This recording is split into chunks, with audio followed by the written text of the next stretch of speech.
Bueno, buenas tardes. Vamos con la primera parte de la consigna. Voy a tratar de ser lo más breve posible.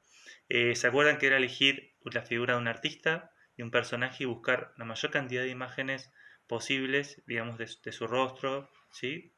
Eh, Acá tenemos un ejemplo de Frida Kahlo. Si tenemos tres imágenes, esta que no está mirando de frente, sino que está de tres cuartos, de perfil. Eh, Esta que está de perfil y esta que está de frente, ¿sí? Más o menos de frente, mirándolo un poquito desde abajo. Las tres imágenes tienen puntos de vista diferentes y las tres nos dan una información distinta. Entonces, cuanto más imágenes tengamos de la figura a retratar, ¿sí? Mejor información vamos a tener para hacer su estructura, para poder concebirla tridimensionalmente. Por lo menos necesitamos que haya una buena vista de perfil y una buena vista de frente para poder representarla. Ahora elegimos una de las figuras, vamos a definir primero el encuadre para poder ubicarla dentro de nuestro campo plástico que es este soporte, esta hoja. Bien, lo que vamos a hacer primero es sacar una medida general que nos marque, ¿sí?, el tamaño de esos dos grandes volúmenes que arman la figura. ¿Cuáles son esos dos grandes volúmenes? Es el cuello, digamos, que es la parte que aparece representada, y la cabeza, que es el más grande.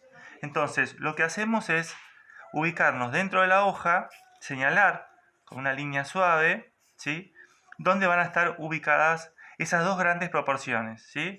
¿Cuál va a ser la altura de nuestra representación y cuál va a ser el ancho? Digamos, esa primera proporción la podemos medir con el lápiz directamente sobre la foto, sobre la pantalla, sobre lo que estemos usando, ¿sí? Y lo podemos trasladar a nuestra composición, ¿sí? Acá no nos interesa que el dibujo sea realista, sino que sea una proporción, una estructura, digamos, de el volumen general que estamos representando.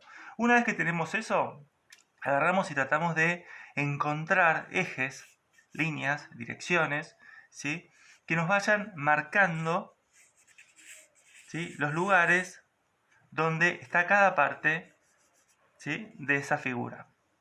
Y además nos vamos a ir metiendo en la forma que aparecen, por ejemplo, en la cabeza, ¿sí? Una vez que tenemos el ancho de la cabeza, ¿sí?, que tenemos la altura, vamos a ir fijándonos a qué altura están, por ejemplo, el eje de las cejas, el eje de la nariz, el eje de la boca, ¿sí?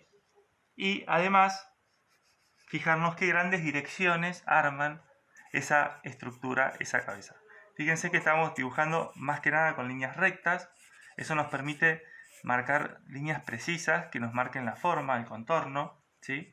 Si nosotros hacemos una línea blanda, una línea curva, ¿sí?, nos va a generar más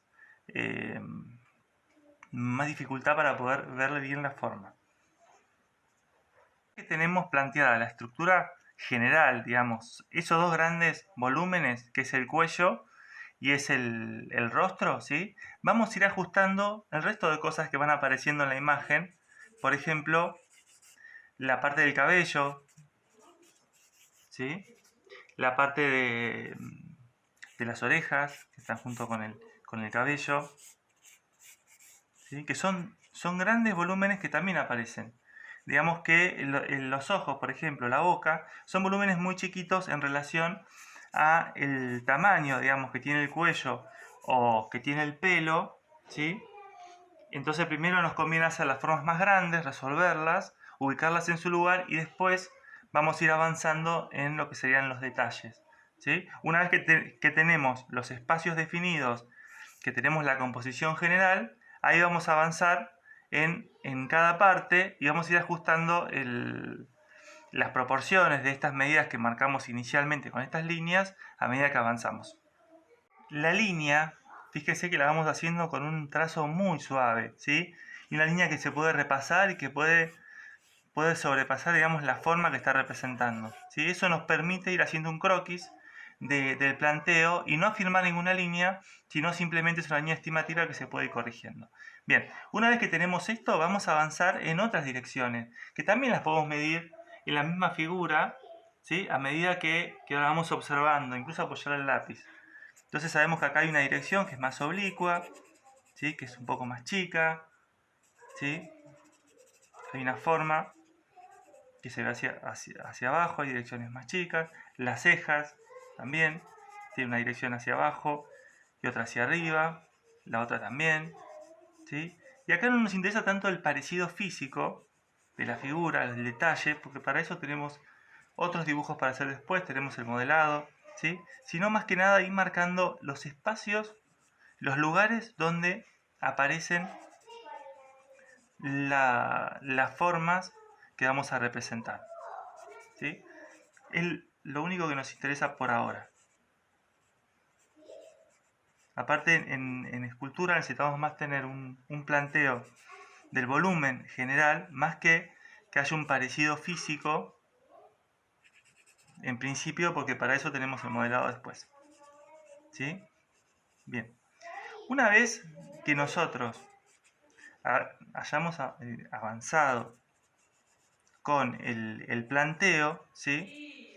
Ahí podemos agarrar y empezar a observar mejor, detenernos con más detalle y ir corrigiendo quizás formas que...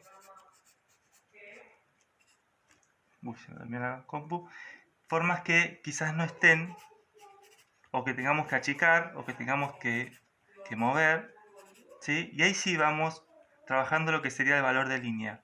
Vamos reforzando, le damos más intensidad a algunas partes de la figura, ¿sí? Vamos ajustando las medidas, para eso teníamos esa línea suave, que nos permite ahora corregir errores y cosas que podemos ir modificando. Ahí sí nos podemos meter, si queremos, con algunos detalles más, porque la figura más o menos nos está quedando proporcionada. Digamos, con este planteo general, ¿sí? Ya podemos tener más o menos una ubicación de los espacios, ¿sí? De los lugares, de los volúmenes generales, que después nos va a servir para diseñar nuestro boceto. A modo de croquis ya tendríamos como esta parte, el primer boceto hecho, ¿sí? Quizás quedaría reforzar algunas líneas, digamos, avanzar un poquito más en los detalles, obviamente. Pero más que avanzar mucho en un dibujo en sí, lo ideal sería avanzar en otros dibujos. Por ejemplo, en una vista que nos pueda dar una resolución de perfil, como es esta que aparece acá en la imagen, ¿sí? Acá nos va a pasar lo mismo, nada más que vamos a tener que plantearnos como otro tipo de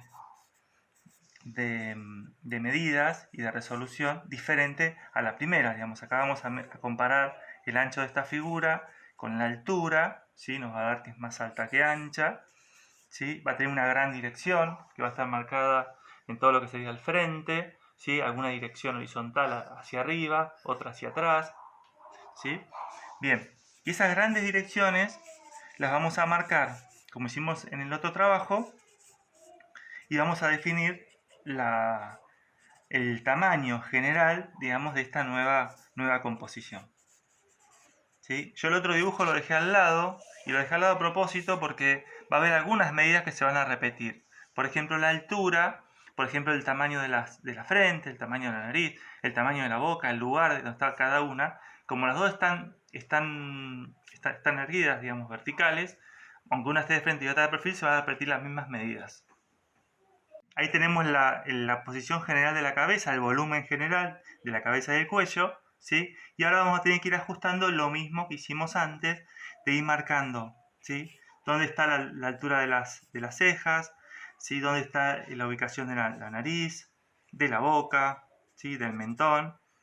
Y una cosa que es fundamental, si se fijan en la imagen, la mitad de la cabeza es pelo y la otra mitad, o menos de la mitad, es el rostro. O sea que directamente yo puedo trazar una línea acá, derecho, y yo ya sé que la mitad, ¿sí?, de esta línea va a tener que ver con el pelo y la otra mitad va a tener que ver directamente con lo que sería el rostro. O sea que nosotros ya discriminamos la mitad del dibujo, ya lo proporcionamos sacando dos grandes partes, ¿sí? Una vez que tenemos esto, avanzamos como hicimos antes con las direcciones que van armando, ¿sí?, que van definiendo esta forma, ¿sí? Y la vamos a ir ajustando a medida que vamos avanzando con las líneas, con las verticales, horizontales, oblicuas que van apareciendo en nuestra composición, ¿sí? Esas las vamos a ir observando en el dibujo y las vamos a ir representando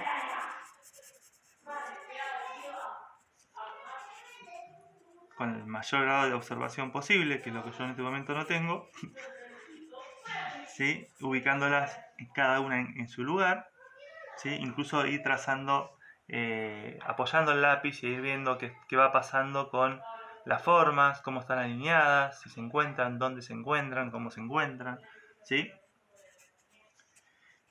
Y una vez que tengo ubicado en su lugar, como había pasado antes, ahí lo que vamos a hacer es avanzar de vuelta con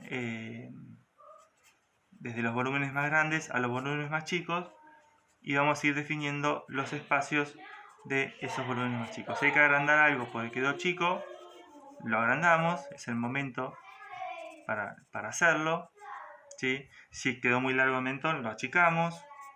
Si quedó muy ancho el cuello, lo acortamos, ¿sí? Y como es un trabajo que hacemos con un trabajo de estudio, las líneas las vamos dejando, ¿sí? En ningún momento usamos la goma, no es necesario. ¿Por qué? Porque las líneas de ajuste, las líneas que no nos sirven, que vamos desechando, la vamos dejando como registro del mismo trabajo, ¿sí? Acá no se está buscando un acabado estético, sino simplemente hacer un estudio de tamaños, de formas, de proporciones, de volúmenes. Bien. En el práctico se van a encontrar que hablábamos de los planos que aparecen en un volumen, ¿sí? En el dibujo. En una fotografía los planos aparecen por el contraste lumínico, digamos, en zonas más iluminadas, zonas menos iluminadas, y la separación entre esas zonas más iluminadas y menos iluminadas, ¿sí? En general son planos, curvos o más planos, que nos arman diferentes partes de esos volúmenes. Lo que hacemos acá, ¿sí? Es con alguna línea tratar de señalar alguno de esos planos en la medida de lo posible. ¿Para qué? Para marcar dónde esa figura tiene una parte que está más de frente y una parte que está más en profundidad. Simplemente para eso. Pero una vez que tenemos marcada la figura en la proporción general y la forma general de la figura, podemos tratar de buscar esos planos, porque esos planos son los que también iluminan la figura después, ¿sí? Y aparece el volumen en la arcilla, ¿no? Cuando trabajamos el volumen. Si no lo pueden hacer, no se preocupen. Lo más importante es tener una mirada, una proporción general, y el dibujo nos ayuda a detenernos y observar mucho lo que vamos a representar. Por más que no nos salga como queramos, por más que no sea el resultado esperado, lo que se aprende es a observar, y es lo que estamos buscando. Así que bueno, les deseo mucha suerte y anímense a hacerlo, y todo lo que vayan haciendo mándenlo por el mail o por